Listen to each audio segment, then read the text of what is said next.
Plainfield's origins trace back to the early 19th century when white settlers arrived in what was then an unbroken wilderness along White Lick Creek, previously inhabited by the Delaware Indians.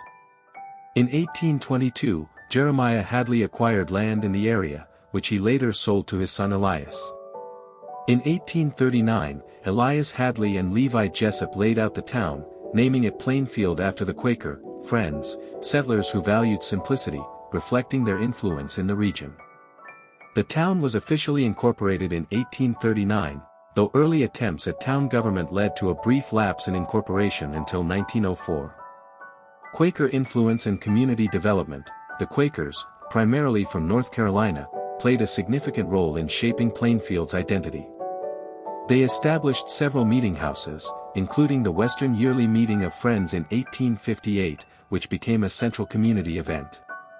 The Quaker influence is still evident today, with the local high school adopting Quakers as its mascot. The town's early growth was tied to its agricultural roots, with crops like corn, wheat, and soybeans driving the economy, and Plainfield emerged as a commercial hub in Hendricks County.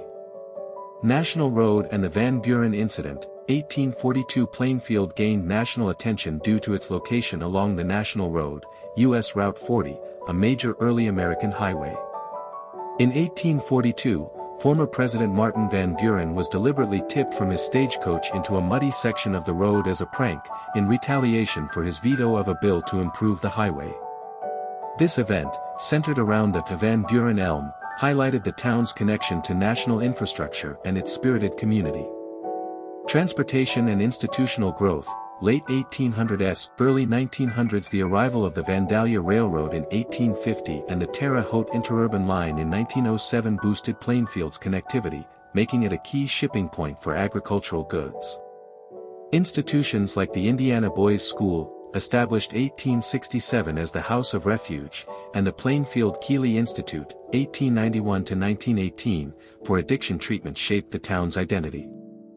The Indiana Boys School, later the Plainfield Correctional Facility, housed notable inmates like Charles Manson and Mike Tyson.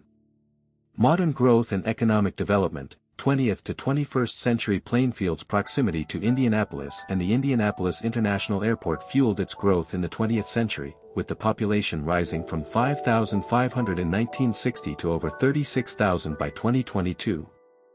The town became a hub for major employers like Amazon and Duke Energy, with a sprawling warehouse district and the shops at Perry Crossing Mall.